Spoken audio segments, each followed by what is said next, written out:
Et les Japonais se croisent, mais ils ne se rencontrent plus. Le nombre de mariages a chuté de moitié en 40 ans. 127 millions d'habitants affichent désormais le taux de natalité le plus bas au monde. 1,4 enfants par couple. Il en faut plus de 2 pour renouveler une génération. La population vieillit. À ce rythme-là, les Japonais auront totalement disparu d'ici 400 ans.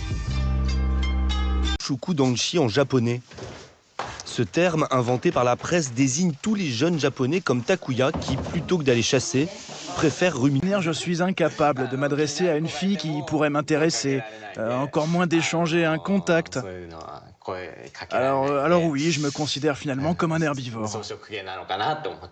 Bon, cela s'appelle un mariage en solo.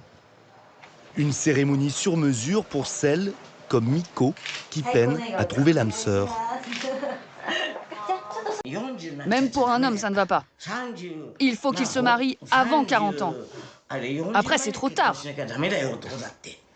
Vous voyez, au Japon, la plupart des hommes considèrent que le sexe est uniquement là pour satisfaire des pulsions sexuelles. Si c'est juste pour ça, c'est pas la peine de faire l'amour avec sa femme. Il suffit de regarder un film porno. Avec sa femme, c'est plus fatigant, il faut lui parler, faire attention à elle. C'est plus compliqué, donc ils le font de moins en moins. S'inscrire à des rencontres organisées, les konkatsu, littéralement en japonais des activités dans le but de se marier. De succès en ce moment, comme les Japonais sont timides, c'est le konkatsu masqué. Les garçons ne marchent pas à côté des filles. Ils gardent la distance.